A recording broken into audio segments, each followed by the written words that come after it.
Coming up now in your spoiler-free wrestling news rundown, we've got all the announced matches for Wrestling Dontaku on May the 1st. We've also got word that New Japan Pro Wrestling is seeking work visas for foreign talent, and Tony Khan has some things to say about the anti-AEW sentiment sometimes seen on social media. Subscribe to Spoiler-Free Wrestling for all your wrestling news.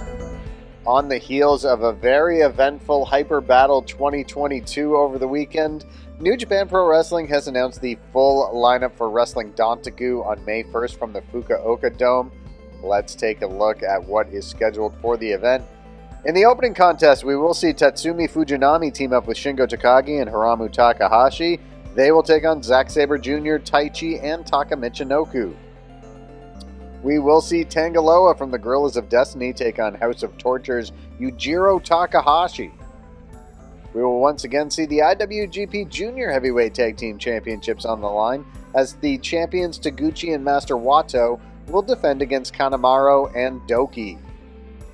We will see a triple threat match for the IWGP Heavyweight Tag Team Championships on the line at Wrestling Dontaku as well, as the new champions Jeff Cobb and Great Khan defend against the former champions, the team they beat at Hyper Battle, Yoshihashi and Hiroki Goto, and the third team in the triple threat will be Bullet Club's Bad Luck Fale and Chase Owens. Then in a rematch from the New Japan Cup, when Evil utilized lots of outside interference to defeat Tama Tonga, we will see Tama Tonga challenge for the Never Openweight Championship at Wrestling Dontaku, challenging Evil. So will we see Tama Tonga, who is now fully aligned with the NJPW main unit, will we see him take home a singles championship at Wrestling Dontaku and score a big victory over House of Torture's Evil over Bullet Club? We will see the IWGP Junior Heavyweight Championship defended at Wrestling Dontaku as well, as champion El Desperado, fresh off his successful title defense against Sho at Hyper Battle, he will defend against Taiji Ishimori. Now, after Desperado had defeated Sho at Hyper Battle, Taiji Ishimori came out to challenge him, and of course, in mid-May, we will begin the Best of the Super Juniors tournament as well. Sonata vacated the IWGP United States Championship at Hyper Battle 2022. And while the title was about to be handed over to the former champion Hiroshi Tanahashi, the United Empire's Will Ospreay came out and claimed that he should be the person who gets the title, since he's the one responsible for injuring Sonata. Instead, a match between Tanahashi and Ospreay has been scheduled for Wrestling Dontaku, with the winner walking away with the IWGP United States Championship. Speaking of the United Empire, a new member of the group came out at Hyper Battle 2022 after Will Ospreay debuted a video that showed a mystery person setting fire to several pictures of junior heavyweights. Francesco Akira came out and was revealed as the new member of the United Empire faction, and he will be in the Best of the Super Juniors next month as well. And then finally, in the main event in the Fukuoka Dome coming up on May 1st at Wrestling Dontaku, we will see Kazuchika Okada, fresh off his successful title defense against Zack Sabre Jr. Okada will take on the man who eliminated him from the semifinals of the New Japan Cup, that being Tetsuya Naito. That match for the IWGP World Heavyweight Championship. On the road to Wrestling Dontaku, there will be an event in Hiroshima on April the 25th that will feature 2 championship matches as well. In the semi-main event on the show, the Never Openweight 6-Man Tag Team Championships will be on the line, as House of Torture's Evil, Sho, and Yujiro Takahashi will defend against Hiroshi Tanahashi and the Guerrillas of Destiny, Tama Tonga and Tangaloa. So that should be an interesting match in the Guerrillas of Destiny Bullet Club rivalry there. Then in the main event on the show on the 25th from Hiroshima, we will see the KOPW Provisional Trophy on the line, as the new holder, Taichi, will defend against Shingo Takagi. Arguably the biggest news coming out of New Japan Pro Wrestling over the last couple of days, however, is that they are once again obtaining work visas for foreign talent. This was reported first by Fightful Select, and we're told to expect numerous names coming in for the Best of the Super Juniors tournament, as well as names coming in for other events in the coming months. So this could include, say, Bullet Club's Carl Anderson and Doc Gallows, who have not returned to Japan since being released from WWE at the start of the pandemic. And it could include many names from All Elite Wrestling as well, now that AEW events are being uploaded to New Japan World. And by the way, the first couple of AEW Dynamites and Rampages are now up at New Japan World, and Shingo Takagi is one of the commentators, the Japanese commentators for the shows. Also at Hyper Battle 2022, New Japan Pro Wrestling announced the dates for the G1 Climax Tournament this year, and for the first time in 3 years, they are once again holding the tournament in the summer. That's after 2 straight years of holding it in the fall due to the Olympics and the attempted Olympics. So the tournament will run from July 16th to August 18th, with the final 3 nights taking place in Budokan Hall.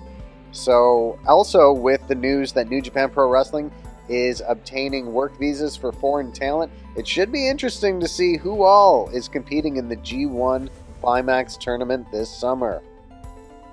AEW's Tony Khan announced a huge match for AEW Dynamite this coming Wednesday night, featuring the new Ring of Honor television champion Minoru Suzuki. Suzuki defeated Rhett Titus for that title at Supercard of Honor last weekend in Dallas, and he will now put that title on the line against former Ring of Honor World Champion and recent signee to AEW Samoa Joe. Samoa Joe was announced as a new signing into Tony Khan's wrestling empire at Supercard of Honor. He then made his AEW debut last week on Dynamite, defeating Max Caster to qualify for the Owen Hart Foundation tournament. So Samoa Joe versus Minoru Suzuki, that's a dream match in many people's eyes. That'll take place this Wednesday on Dynamite. Other matches already confirmed for the show include the AEW Tag Team Championships on the line, as Jurassic Express will defend against Kyle O'Reilly and Bobby Fish. We will see Eddie Kingston, Santana, and Ortiz against the Jericho Appreciation Society. We'll also see Swerve Strickland and Keith Lee team up to take on Team Taz's Powerhouse Hobbs and Ricky Starks. Also, Maxwell Jacob Friedman will take on Sean Dean. AEW President Tony Khan recently made some headlines when he tweeted out something regarding the anti-AEW sentiment you sometimes see on social media. So on Friday, Khan tweeted out, "An independent study has confirmed that much of the staunch anti-AEW online community aren't real individuals. It's a staff running thousands of accounts and an army of bots to signal boost them. Look closely, these aren't real people. Who'd pay for such a wildly expensive thing?" Whew, some pretty big accusations from Tony Khan. He continued, "Research this one yourselves. You internet detectives thrive in these situations." He also gave a plug for the episode of Rampage that would air that night. Khan continued, "Ever wonder why so much of the activity of these accounts is retweets and replies? Like, who actually has 80% of their activity as straight-up retweets? I don't know, Tony Khan, but you seem to think that this is abnormal." Later, Tony Khan would clarify that he did not commission his own analytics company to do this, but he actually hired an independent person to review it. He wrote on Twitter, "Not using my own company for it. Hired an independent person to review it." And he continued to say that he is docking Brian Alvarez's $200K month paycheck as a result of Brian Alvarez saying on Wrestling Observer Live that Khan may have used his own analytics company for this. Wrestling Inc. then reached out to Khan for comment, and this is what they received in response. Khan said to Wrestling Inc., "Waiting for the final study, but here's what my expert confirmed. It's people with real live accounts making posts and then using their bots to manipulate the social channel algorithm by backing them up with engagement from made-up Twitter identity. Social media teams will often fight on this. Bots are great for numbers, and when they're gone, you'll see a dip in digital conversation impressions. Both those were either negative sentiment or not real anyway. For example, I tweet, Mega only eats rotten bananas. I throw, say, 18 bots behind it, which takes about 5 minutes to do. Twitter security can't differentiate when done well, neither can most social teams. The problem becomes every time people type Mega into the search bar, because of a real account supported by bots, the first suggested result would be tweets about Mega eating rotten bananas. I'm oversimplifying. I don't think that you are, Tony Khan, because I still don't totally understand. I'm oversimplifying, but that's the 5-cent version of what's happening. So, if I could give the 2-cent version of what's happening, basically Tony Khan is saying that anti-AEW sentiment online is being driven by someone. He doesn't make accusations as to who it is, but someone is paying for fake accounts to be signal boosted by bots, and that is driving anti-AEW sentiment that you see online. Those are big accusations from Tony Khan, and from what we're told, we're to expect more from this. These tweets that Tony Khan sent out are apparently just the beginning, and more is to come from this study that Tony Khan had commissioned.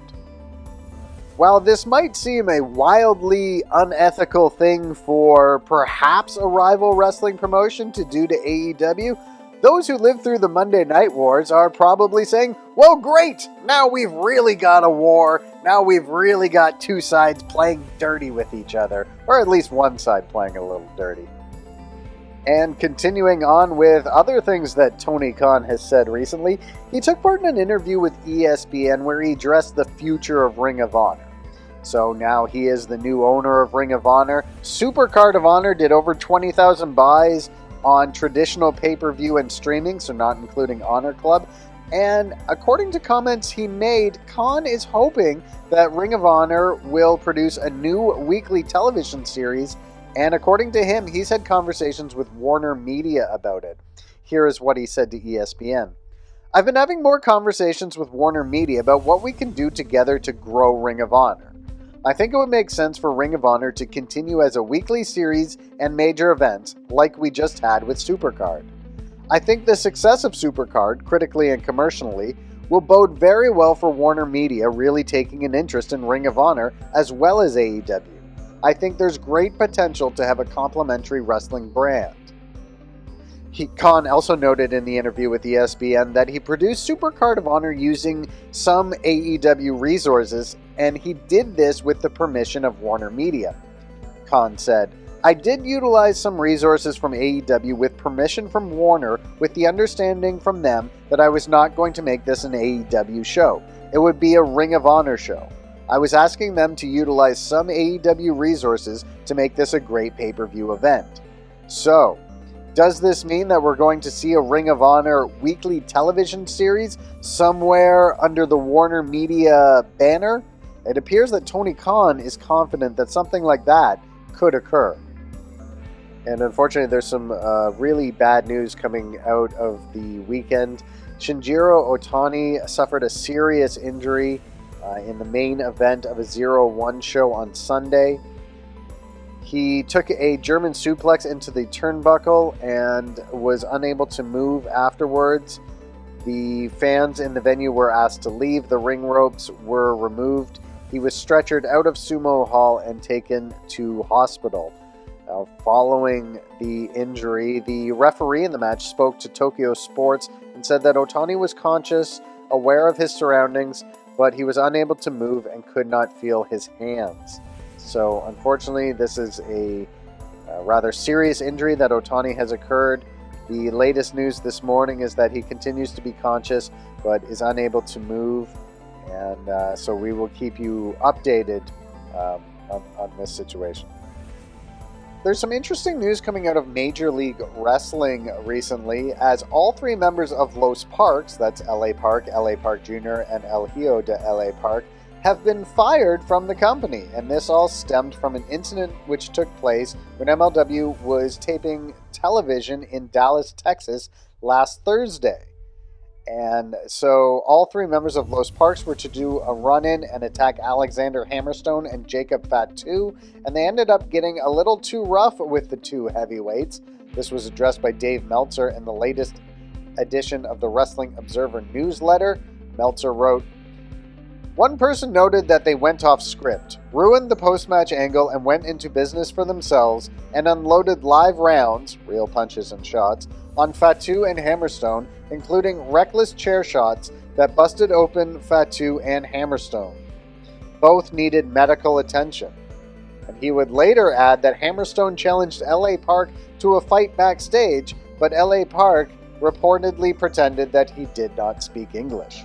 So Los Parks are gone from MLW, and according to this report from the Wrestling Observer newsletter, it's due to them getting a little rough with Hammerstone and Fatu at the television tapings last Thursday. Pro Wrestling Noah has announced that Michael Elgin will be returning to the promotion for its Majestic 2022 event on Saturday, April 30th. Elgin has previously competed in Pro Wrestling Noah a handful of times from 2019 to 2020. Elgin has not wrestled in Japan since several accusations were levied against him as part of the Speaking Out movement. And in fact, Michael Elgin listed his inability to get booked in Japan as one of the reasons he filed suit against Impact Wrestling as of late. Well, Elgin now has been booked in Japan. He returns to Pro Wrestling Noah on April 30th. And finally, AEW has announced 6 matches to air on Dark Elevation Monday night. Those include Frankie Kazarian taking on Teddy Goods. Diamante will take on Ashley D'Amboise. We'll see the Gun Club team up with Chaos Theory to take on the Dark Order, Stu Grayson, John Silver, Alex Reynolds, Alan Five Angels, 10, and they will be accompanied by Evil Uno. We'll also see Top Flight, Darius and Dante Martin take on the Factory's Aaron Solo and Nick Camarado. We'll see the Bunny, Emi Sakura, and Lufisto debuting for AEW. They'll take on Ruby Soho, Anna Jay, and Sky Blue. We'll also see Pentagon Jr. take on Jorah Joel. And that's going to do it for this video, everyone. Subscribe to Spoiler Free Wrestling for all your wrestling news.